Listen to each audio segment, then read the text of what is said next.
Praise be Jesus and Mary. God has given us one life in this world. There is no reincarnation, as the Catechism says.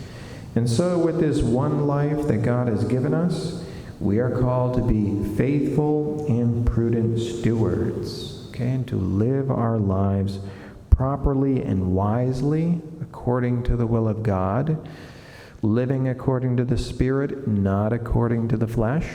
So the flesh, our bodies, our passions are meant to be governed and ruled by our higher faculties, our intellect and our will, okay, enlightened by God's grace, faith, and charity.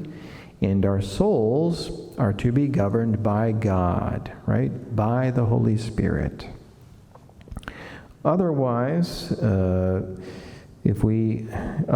we would be living as the unfaithful. This is what today's gospel says.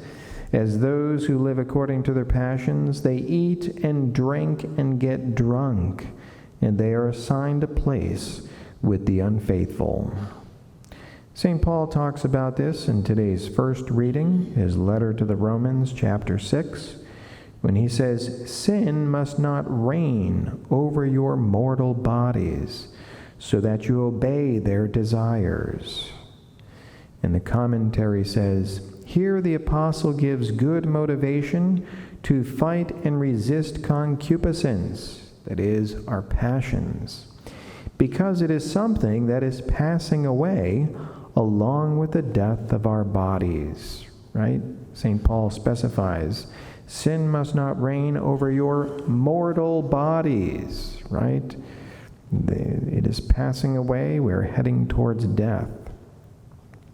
St. John Chrysostom notes here that our time of battling against sin and the body and its disordered passions in this life is short, while the victory and the glory is immense and eternal.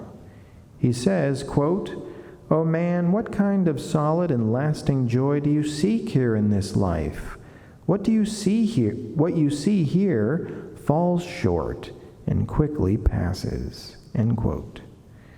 St. Paul is practically saying that through Christ, grace is to reign in the souls of the faithful as king. Therefore, sin cannot reign in them. St. Leo the Great says eloquently, quote, "If the mind, submissive to its ruler," that is, ruler with a capital R, God, "and delighting in heavenly gifts, tramples on the lures of earthly pleasures, and does not allow sin to reign in its mortal body, reason will then hold a well-ordered leadership, and no deceit of spiritual evil will weaken its defenses. There is true peace for a man and true liberty when the flesh is ruled by the soul and the soul is governed by God." And so that's what we desire to put into practice with the help of the Lord, as the responsorial psalm says, right? Our help is in the name of the Lord, who made heaven and earth. In the name of the Father, and of the Son, and of the Holy Spirit. Amen.